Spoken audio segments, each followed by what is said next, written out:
who has sustained a spinal cord injury, there is a golden window to access rehabilitation to make real progress. We are going to talk about the importance of that window and what is being done to facilitate that opportunity for the people that need it most. Hi, I'm Christine Brookins, and this is Connecting Our Community. Today, I have the honor of speaking with my panel from the Ryan Shazier Fund for Spinal Cord Injury. I have, to my right, Dr. Vernon Shazier, board member, Ryan Shazier, founder and president, and Leah Friedman, executive director. Thank you all for joining me. Thank you. Thank you. So to get us started, I'm going to jump right in, Ryan, and get a little bit of background on your story. I know in 2014, you decided to forego your senior year at Ohio State to enter your NFL career. And as a first-round draft pick to the Pittsburgh Steelers, you were set for an amazing career to step off.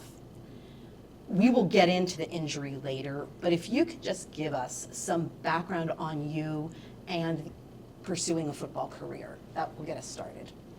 When it came to pursuing a football career, I don't think I really had a choice. And the reason I say that is not because my dad forced me to or anything. It was just more of, that's what my family loved. We watch football every day. I played football since I was at the age of 5. I tell people all the time, I didn't miss a season of football, a game of football. I might have missed a game if I was hurt, but I didn't miss a year of football from the age of 5 till I got hurt at 25. I've been playing football every year of my life ever since the injury. So it really was something that it was just part of me. It allowed me to build a team, allowed me to have team, allowed me to have family, allowed me to have connection. And I can also, release emotions constructively. So That is a great way of putting that. I like that. And I do know it sounds like it was just a natural progression from earlier years playing football. And I do want to mention going into this that your organization's mission to really support people that have been impacted by a spinal cord injury, whether themselves as the victim of one or the caregivers. The mission of the organization seems to really support all of the people involved. And Dr. Shazier, I know that you really are one of those people. So as we talk about caregivers, can you tell us just, what it means, not even injury, but just to be a dad?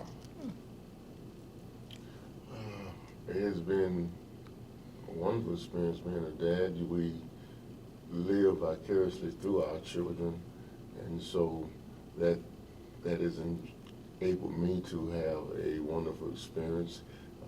In my mind, I was on the field playing. When he was 5, I was on the field playing. When he was 10, I was on the field playing. When he was 13 to 20, in my mind, I was on the field playing and imagining seeing what he's seeing, and I would be talking to myself and imagining what I would do.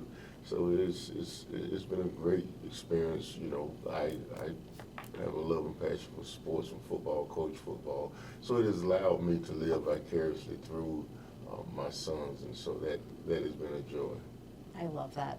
I know as any parent has to understand that we do all live vicariously through our kids in some way, shape, or form. My family members, everybody would joke and say, okay, he doesn't talk to anyone, and he doesn't want anyone talking to them during the game. And it's because I felt like I was playing the game. I was in the game. And so I'm playing a football game. I don't have time for distraction. My dad would say the same thing. That's vicariously experienced that that's awesome. was a joy, yeah. And I really felt that way. It may seem strange to some, but I feel like before every play, I'm scanning the field, thinking about what they may run or may not run and what I'll do.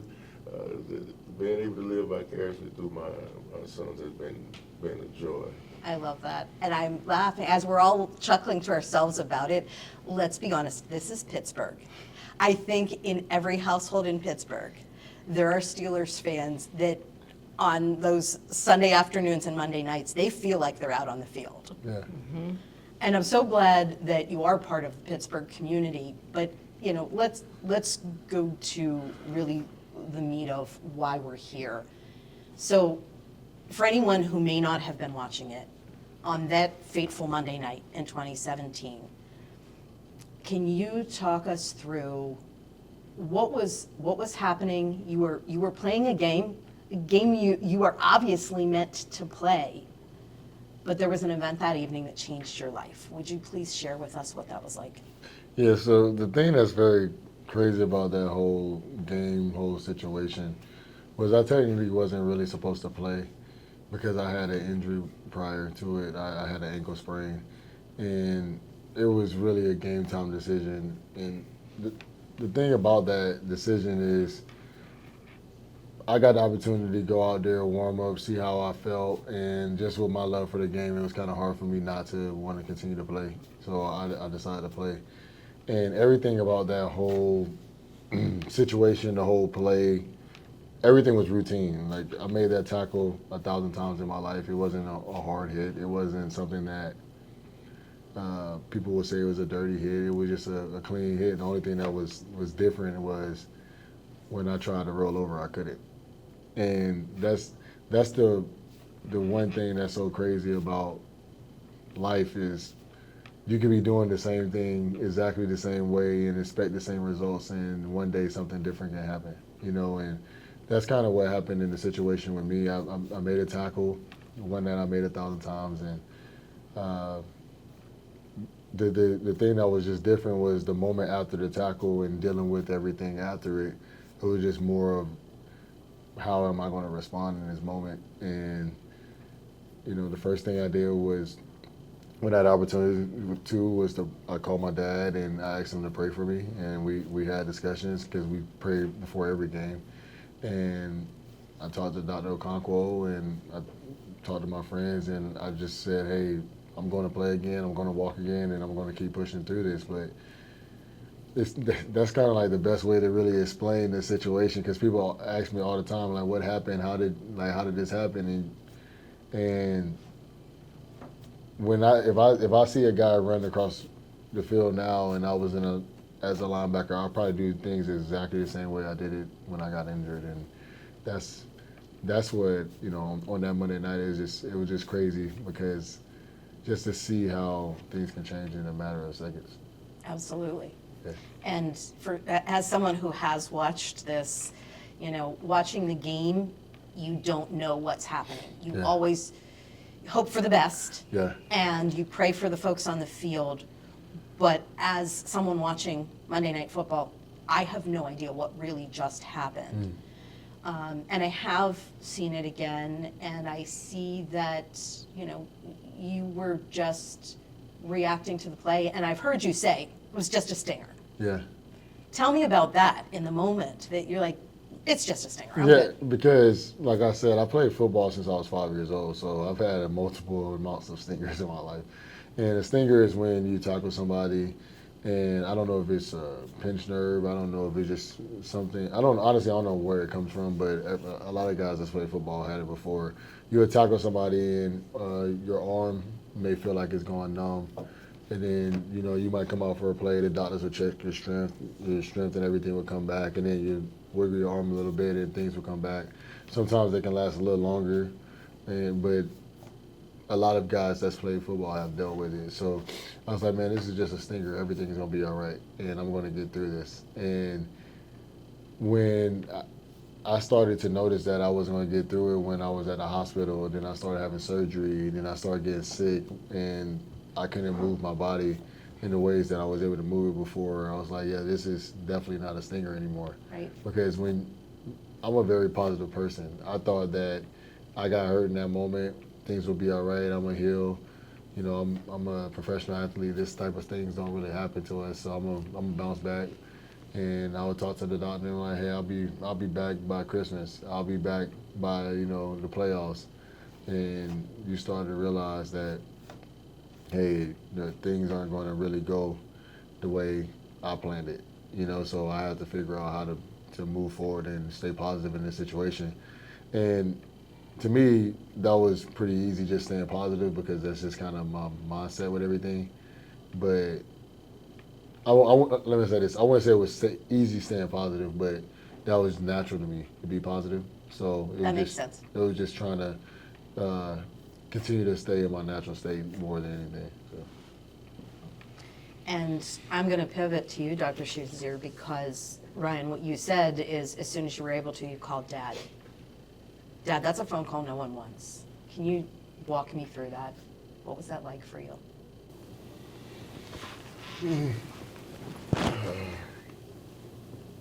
I received the first call from my wife, and I was in a business meeting, and I just hit that little text feature that says, I'm in a meeting, I'll call you back. And normally when I do that, she's like, okay, but I press, I'll call you back, I'm in a meeting. But she called back the second time.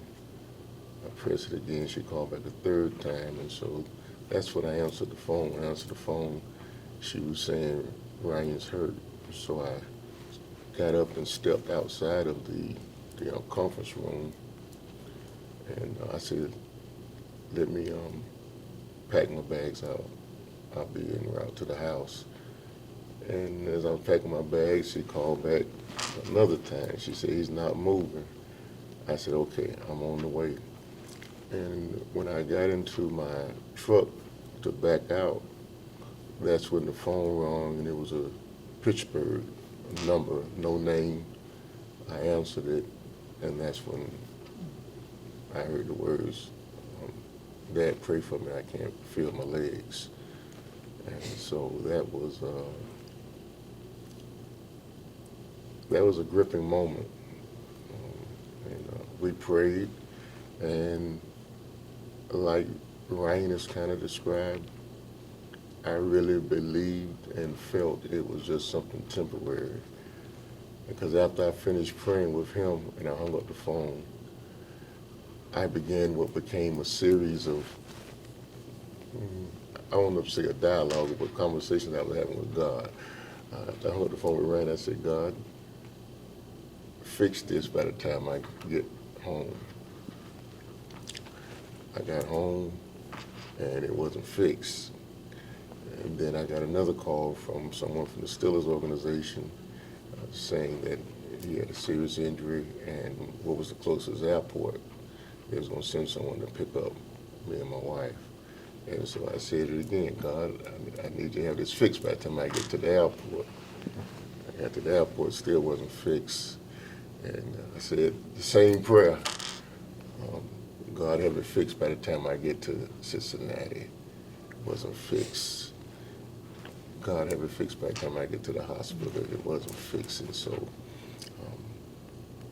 I still was holding on to that it will be something short and temporary until we made the flight and transported him back from Cincinnati to Pittsburgh.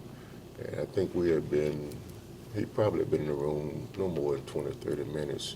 And Dr. O came in, he asked me to step outside. He said, we need to do surgery on Ryan. And so I said, well, when are you planning on doing it? He said, in about 20 minutes. I said, wow. I said, who's doing the surgery? He said, we. He says, me and Dr. Maroon. I said, where's Dr. Maroon? He said, he's upstairs getting ready. I said, well, I need to speak with both of you before you do surgery. He said, okay. So Dr. Maroon came down, and I said to both of them, I don't know what you believe. It doesn't matter, but you're going to do this surgery. I need to pray for you. I need God to hold your hands as you do the surgery. And I prayed for them, and we went into the surgery. And I think it was me, my wife, Ryan's fiance, and Kevin, the general manager, and my son. We sat in the waiting room and waited for it to go through the surgery. And I think that's when it kind of, hit. All right, it's like Ryan used a stinger. I wasn't calling it a stinger, but I was processing that it's going to be temporary and that God was going to fix it. And so I had to deal with the reality that we've got to see what each day is going to hold now.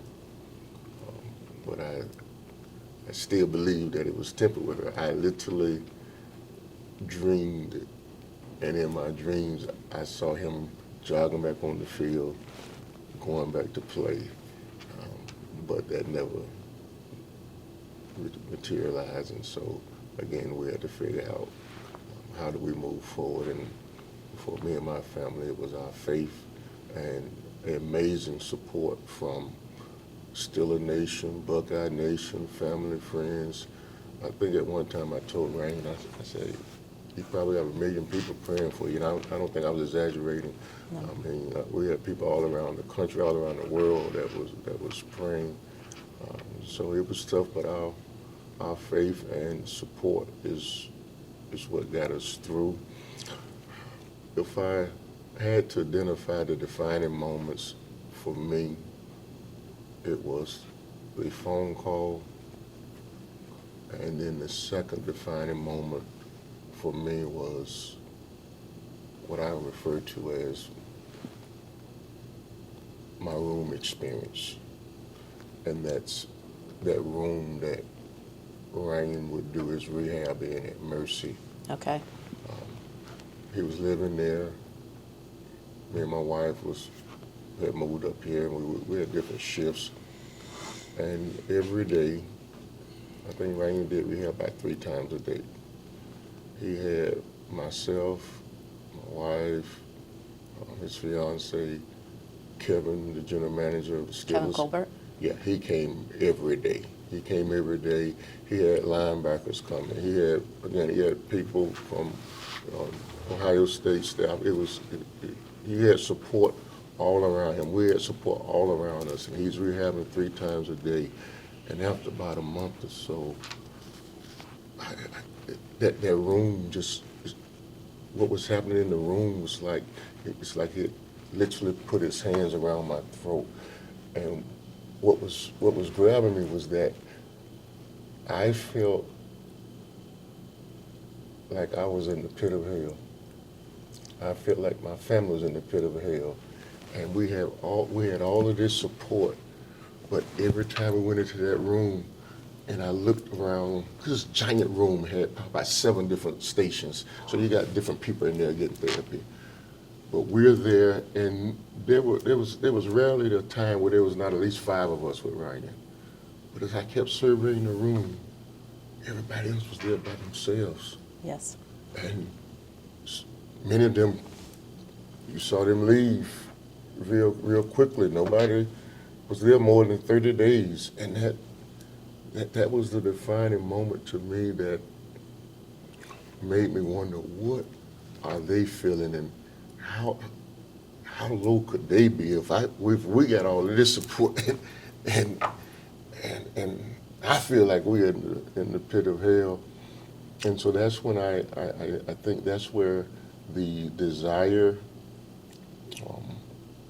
and the picture began to develop in my mind that we're blessed, but we got a different reality that many people don't, and people are not. And we need to figure out how can we make a difference. And I feel like what has happened on this journey, though it was one we wouldn't pray for, no one would want, we have become what Henry Nouwen called wounded healers. And I think that's a great way to explain what the foundation is about. Absolutely. We've taken our woundedness and we've healed from it. We're getting through it. You never get over it. Right. And that room also shaped the focus of the foundation, because everybody was focused on the primary. Well, that is a great segue for us to really talk about. I mean, it was truly a life-changing event for everyone involved, right? Obviously for you, Ryan, to change that yesterday you were able to do one thing that today you can't do it. And for you, Dr. Shazier, to you talked about what it's like to be a dad and live vicariously through your kids, and then you're also living through them when times are not perfect. So with that, and I know as Dad's telling the story, his perspective and yours, Ryan, are going to be different. But for you, as you were going through that and being in that same room, seeing other people, and you talked about your positive attitude, I have to imagine there were steps there. At some point, you had to accept for yourself the situation you were in and then look at the bigger picture. So for you, what was your experience in that room, in that experience with those therapists? So with me, I just treated my injury as if I tore my ACL, or I treated it like a hamstring injury. I understood how bad the injury was, but I just told myself, all right, I'm gonna just rehab every single day, try to give everything I have every single day. And then when I have bad days, I had, like I said, like he said, 4 or 5 family members there to support me. So when I had a bad day, they will like, hey Ryan, you got this. Like, just go out there, you're gonna feel better, you know. And my friends even now say this is that Ryan, sometimes it's hard to get him to the gym, but once he's at the gym, he kills his workout, you know. And I think that's pretty much most people. It's more about showing up, because once you show up, you know what you got to do. And so like when I had those days when I didn't want to show up, I had people to show up for me. But when I was thinking about my injury, I was treating it like a hamstring or a broken wrist or something like that.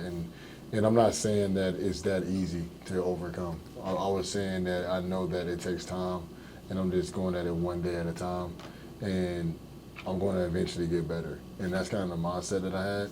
But to me, I was able to take, 3 reps a day, 3 sessions a day, and sometimes I might have an exercise where I might do 15 reps in a session, and then now I got 3 sessions, that's 45 reps, while one person might get that once a week. So I'm getting 45 sessions a day, while somebody's getting 45 sessions in a week. So if you add 45 times 5, if you do easy math for them, that's 250. I'm saying if we do 25 times 5, we do. I can't think right now. I'm not worried about the math. I think the point really I'm all over the is. place with math right now. No, but I think your dad said it, and you're saying it also. It's that realization of, as tough as it was for you, you recognized you had a great support system. What about the other people? Yeah, and if I'm getting 250 reps, and that's just one exercise in a week, while somebody else is only getting 25 or 50, it's a lot harder for them to get better. I remember, and this kind of mindset I had with football too. I remember reading a book that Kobe Bryant had. He was like, if I wake up at 4 a.m., if I work out at 6, I work out at 8, I work out at 2, then I work out at 4. I work out 4 times a day. Well, most guys are getting up around 8, and they do 2 workouts a day. By the time I start jogging, you'll never be able to catch up, because I'm so far ahead of you, it doesn't matter. And that's kind of what happened with my rehab, is because I was doing the same thing with football, but I was blessed to get the same thing with rehab. And so it's like I'm getting all these reps, like I had no choice but to get better, and that's why I think it's really important what we're doing with the fund, but it's really important that people just get more opportunity. Right. Because the more opportunity, the more chances you get at something, the more likely you are to win. The only thing I know that you can do everything you possibly can to try to win it and still lose is the lotto.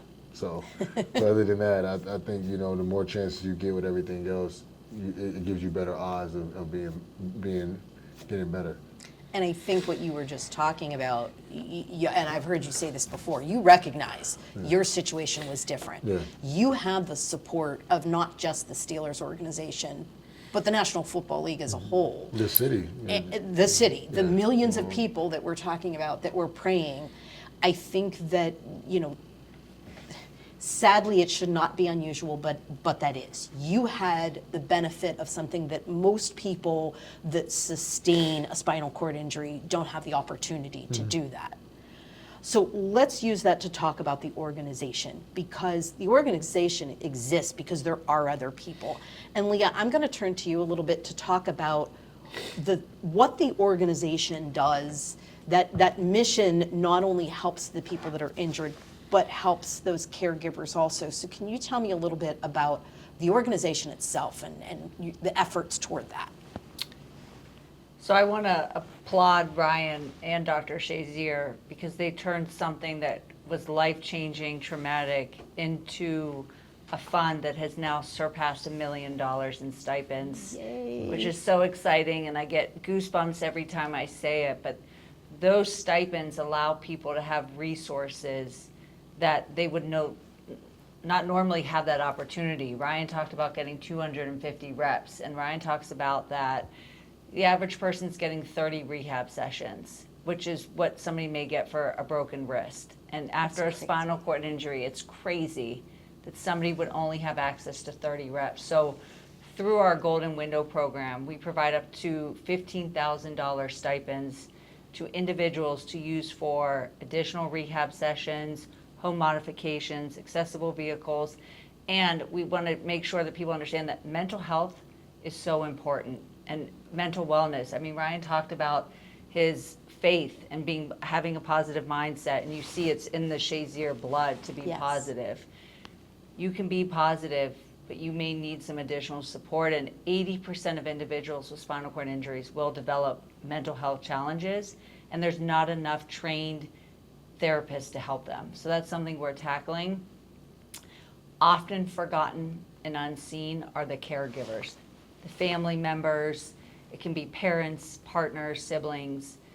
It's something that they don't ask for. They get thrown into it with a phone call that nobody wants. Right. And we are launching this later this year, our caregiver timeout program, because we know that caregivers need the space and the time and the support like we are providing for their loved ones. So we're really excited to launch. November's Caregiver Timeout Month, Appreciation Month, so we're hosting a luncheon, and that's where we will provide some stipends as well for caregivers. That's huge. Yeah. Because, we talk about this support system, and if you're fortunate enough to have a support system, that's great, because unfortunately there are people who don't have that. But for those who have the support system, who's supporting the supporters? And I think, Doctor, you alluded to that to some extent. So recognition of the caregivers is huge, and being able to do something for them. I applaud you just in recognizing that and doing something. It's not intentional, Right. but often the caregivers get left out and forgotten because so much empathy, sympathy, and resources and focus is put on the primary. But the caregivers, sometimes they're grieving harder and may have even deeper challenges than the primary. But it's so much you don't think about. You don't think about, how it has transitioned their life. You don't think about the social and the economic impact. Like I say, the support we had, it was just crazy overwhelming. We didn't have to worry about meals between the players and people in the city and the organization. When we went to the house, there was food there. They sent food to the hospital. I was flying back and forth from Fort Lauderdale to Pittsburgh. We had someone who was generous enough to play for all of our flights when we needed to fly back Wow. home and everything. It was, like I said, we didn't have any needs, but the home. Somebody showed up one day, retrofitted his home when it was time for to go home. But most people don't get this. Ryan mentioned 30 sessions, but most times those 30 sessions are not 30 rehabs. They may be 15 occupational. That's teaching you how to move from the wheelchair to the bed, put your socks on, and so they only got 15 reps. Many people, because they don't have the economic, they are prisoners to a room or prisoner to a house, and then that impacts them psychologically, that impacts them socially, and so it's not intentionally, but it's so much that caregiver or caregivers have to bear that they also need help. And that's one of the things I'm super proud of about the foundation is that, yes, we work on and work with the primary, but we're working just as hard to give support to those caregivers who are often forgotten.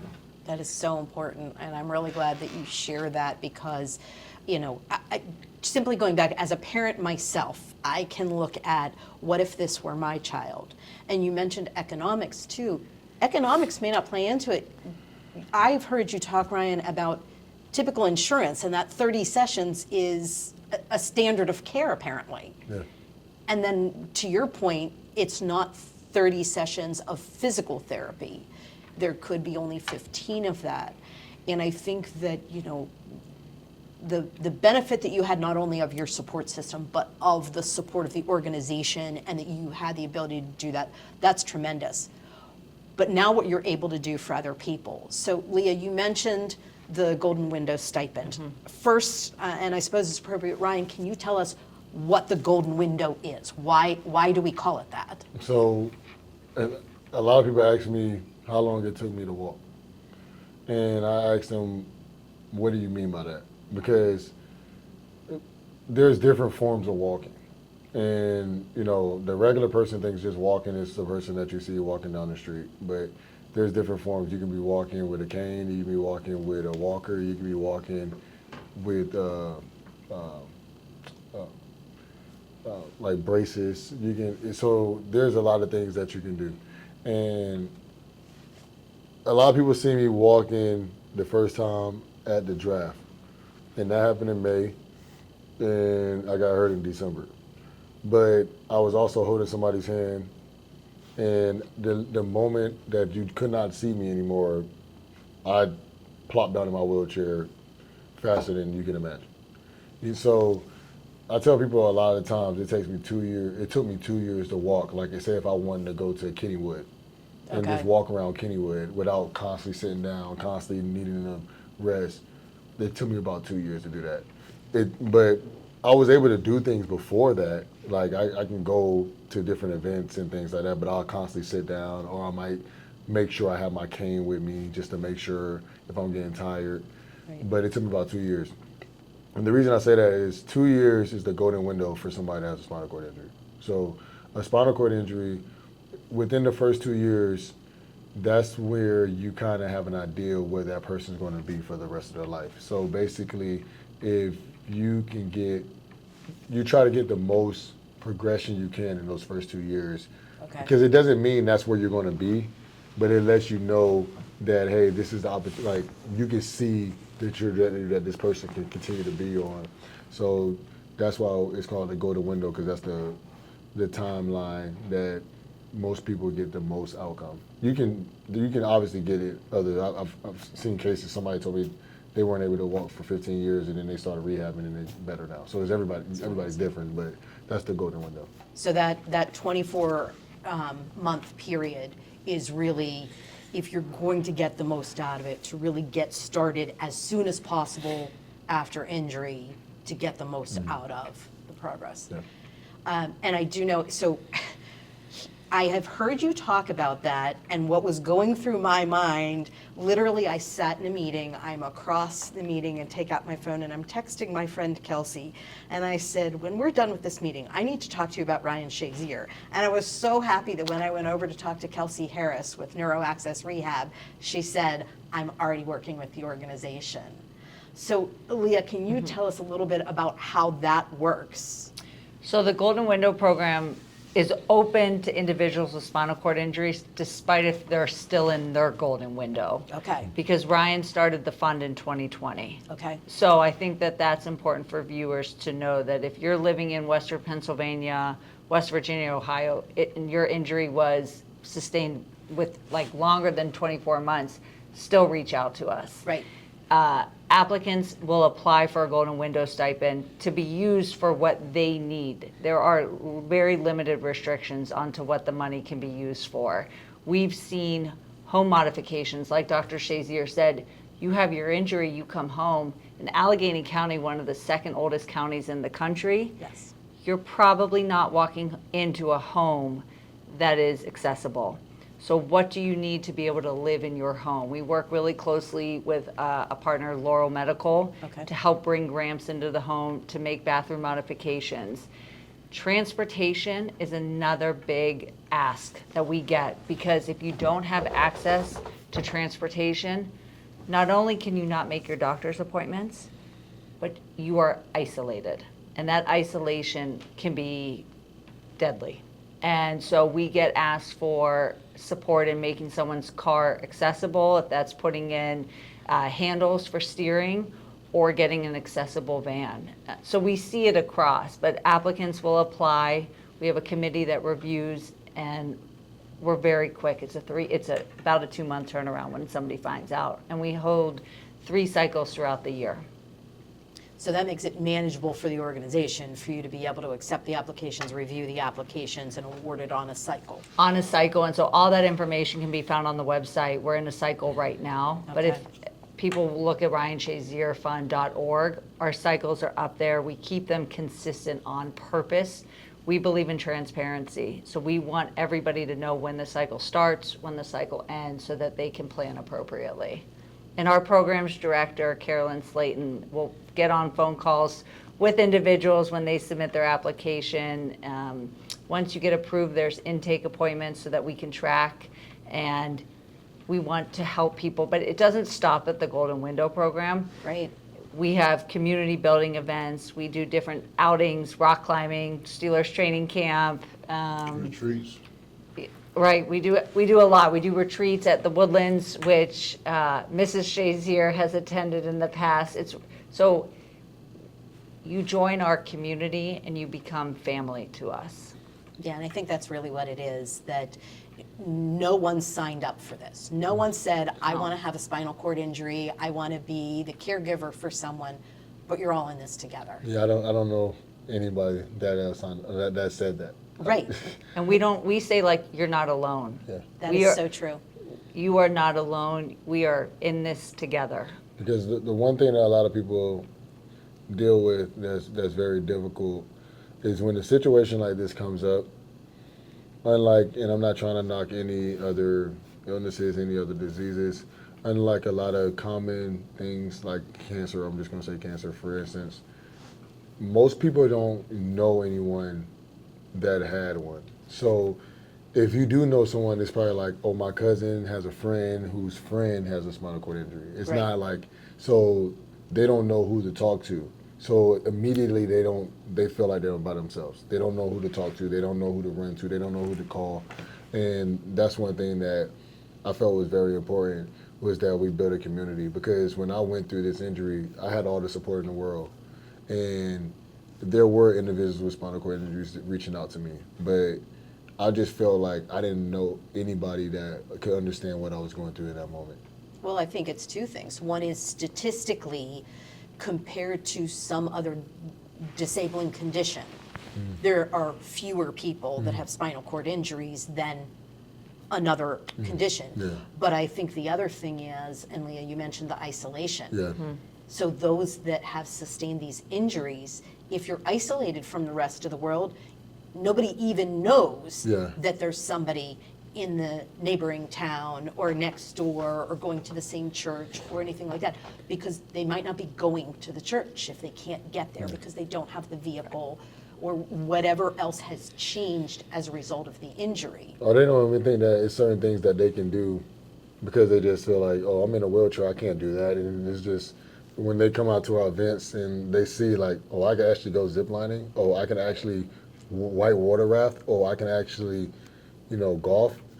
I think those are things that a lot of people fail to realize. And I know when I was going through my injury, I would tell my friends and family, like, I'm not going to stop doing the things I love doing. Like, I'm going to continue to do it, because when you isolate yourself, then it's harder for you to stay positive. Right. It's harder for you to really lose yourself. Like, you're gonna become different regardless because of what you're going through. But if you just stop doing things that you enjoy doing, you're not even the same person anymore. And just because you have an injury, you shouldn't let that define you. It can refine you and help you find yourself, but you shouldn't let it define you. I like the way you said that it can refine you, but don't let it define you. Yeah. It's so true. It really is. Can I add to that as Please well? do. Because our retreats, they're for the whole family. So, Really? Yeah. Okay. We like to have a party. Everybody's invited. And so our retreats and outings are important because not only are we bringing in an individual with a spinal cord injury and they're able to connect with somebody else that's gone through their own injury, but it gives a caregiver time to connect with another caregiver. Right. And so annually, we host weekends at the Woodlands, which is an accessible campsite just north of Pittsburgh at Wexford. And It's a beautiful place. It's beautiful, and we're very fortunate and we're proud of our partnership with them. But you know, there's a moment where Ryan will hold a circle with with other individuals who have spinal cord injuries and have a private session and talk. And at the same time, our caregivers go and have their own circle with a trained professional on what it's like to be a caregiver for someone with a spinal cord injury. Because there's, like Ryan said, unless there's somebody in your close circle that has an injury, you don't know what it's like. And I will never pretend to know what it's like. And depending on who you are as a caregiver, partner, parent, friend, your roles change too. And I think that that's something that we don't talk about. Your interpersonal relationships change. And so we try to bring support through these events to the entire family unit. And it's not just weekend retreats, but we love sports and we do a lot of sporting events, but when we get told do some other arts and activities, so now we're going glass blowing and we're bringing in other activities to make sure that everybody feels seen and included. And like Ryan said, it doesn't end with your injury. It's just the start of a new journey, and we're there with you. And talking about the circle, you also provide Ryan time. So let's talk about what that is and how it makes a difference. So Ryan Time is what the name is pretty much. Is basically I get the opportunity to talk with someone. Sometimes it's just the individual themselves. Sometimes their family's like hovering in the background, and I let them ask questions as well. But it just allowed me the opportunity just to see where that person's at. Sometimes if I can provide them support in a way of uplifting them, motivating them, helping them understand that, hey, just because this has happened to you doesn't mean that your life is over. Or while there's other times I'm talking to people and they're motivating me, and I'm like, man, like it's very refreshing to hear this, because you just never know what you're going to deal with. You never know who you're going to talk to. You never know what people are dealing with. So when I get the opportunity to talk to them and give them hope and let them understand that just because the tables got turned, just because some adversity got thrown at you, doesn't mean that you can't handle it. And so I get the opportunity to talk to them. Sometimes I get to talk to people in person. Sometimes I talk to them over Zoom. Sometimes I talk to them over Zoom and then meet them in person after. So, Okay.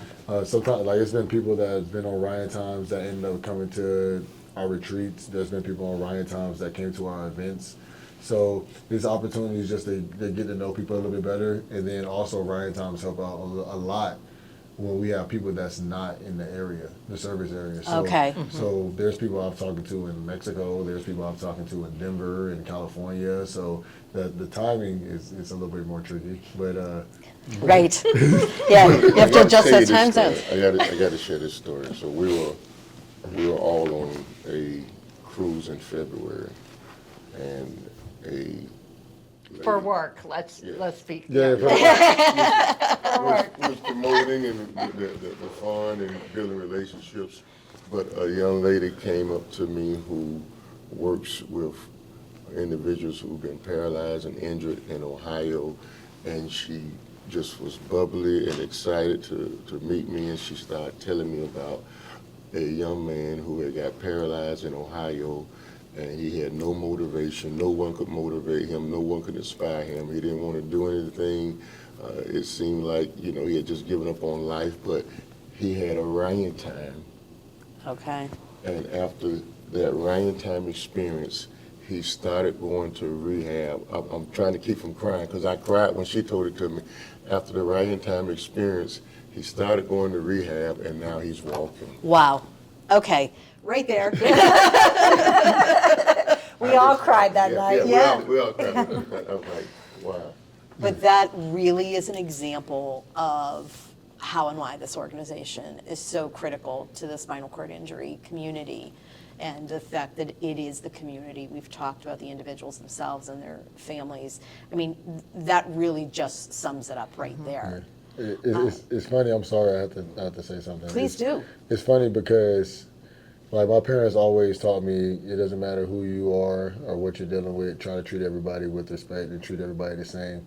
And you know, there was a story that hit me once from Coach Tomlin, and this is not why I started Ryan Time. I just thought it's important because it helps you build community. Even I can build a community with somebody in California that's having a tough time just through a Zoom call. Yes. Like, I think that's important. But I remember we were about to play the Ravens one day, and this story hits me to this day, like that one does for you. We were about to play the Ravens one game, and it was like both of us had a really good record, really good season. Like, it was a good season for both of us, and it was in Pittsburgh, and I honestly think it was the year. It was the year before I got hurt in 2016, and Coach Tomlin came in there, talked to us, and it was Christmas Day, that game, and he told us, "Hey, right now I normally would talk to you guys about hyping you guys up and just, you know, trying to prepare you for this game, but I just had a crazy moment in the elevator, and it was like, what's going on?" And he was saying there was a guy in the elevator, and he just really seemed down, like really, like a bad situation, and I just got on the elevator, and the guy said, "Hey, are you Coach Tomlin?" He was like, "Yeah, how you doing?" He's like, "Coach, would you mind if I took a picture with you?" He was like, "Yeah, no problem, no biggie." And he was like, "Coach Tomlin, man, I just wish you guys the best tomorrow." And he was like, "Man, I really appreciate it. Like, we're trying to get this win for you," or something like that. And the guy said, "Coach Tomlin, you don't understand how big of a moment this is for me. I was really thinking about committing suicide today." Wow. And spending time with you made me reconsider that decision, right? And then Coach Tomlin told us that story, and he said, sometimes you guys have to realize, I understand you have a lot of pressure, you have a lot of people that's thinking, like, always telling you what you got to do and this and that, and sometimes you don't want to deal with people, especially when you're going through your own things, but you just don't understand how big your time or your words can impact somebody. So just make sure when you get the opportunity to leave an impact on somebody, just don't forget that you can do that.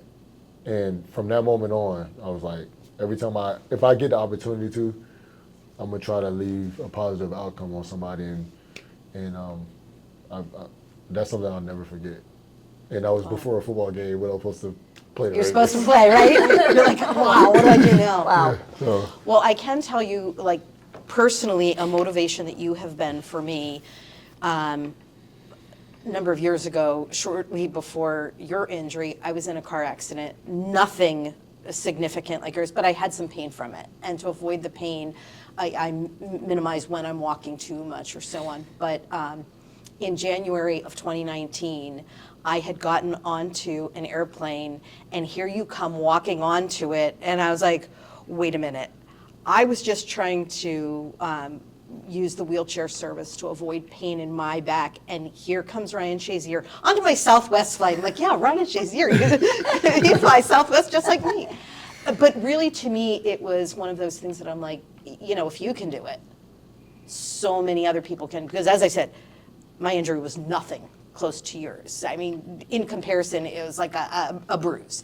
And but it does make you think that experiencing or being around somebody else that might be going through something can have an impact on your life. And it's just one of those things that hearing both of you separately tell stories that are things that just have stuck with you, I think that is the opportunity that we all have for everyone else. So I'm really glad that you've been able to form this foundation and you are able to talk to people and let them know they are not alone. They're part of this community, and there are other people out here. And I am sure that every day you make a difference in someone's life. And I'm hoping what we shared here today is really going to do that for someone that's going to see this video. I don't want to wrap up without asking, what are last thoughts that you would want to share? Dr. Shazier, what is one thing you would want someone to know about the organization? I'm a big Denzel Washington fan. I've probably watched all of his movies, every one of them, 50 times. I'm not exaggerating. But there's a scene in Equalizer 1, and I'm paraphrasing, but pretty much he says there's someone you see in trouble, and they're not able to help themselves. They can't get out of trouble. But you help them, you do something simply because you can. And I think that's a way to summarize what we're doing. We see people who are in trouble and need help, and we try to help them because God has blessed us. So we do it because we can. That is so profound, but so meaningful. And thank you. That's huge. He's not lying. He's watched. He's watched. He has my 1-year-old son watching Equalizer. I'm like, I don't think we should be having him watch this right now. But the one thing I want to say is actually on my phone. If I can grab can you pass my phone? Why don't I say it while you? Yeah, no, I'm just grabbing Oh, my phone. okay. You can say what you got to say. I just want to grab Well, my yeah, I think you should end this. Yeah. I should not be the last. Well, then while he's looking at that, tell me, what would you want people to know about the organization?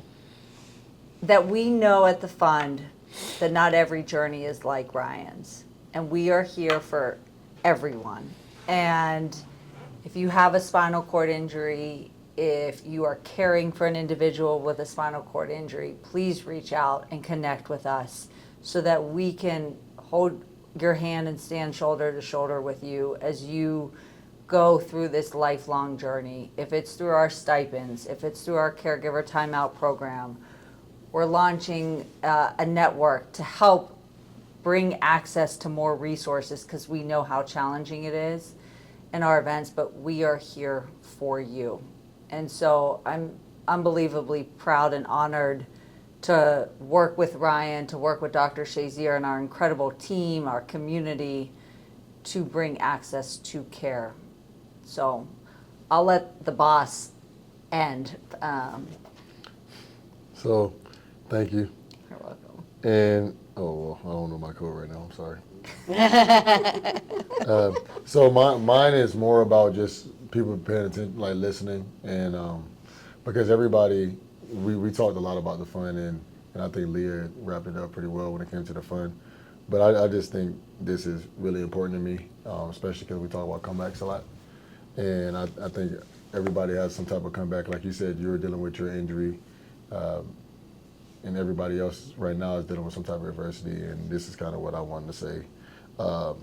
Basically, if you're listening right now and you're in the middle of your comeback, don't stop.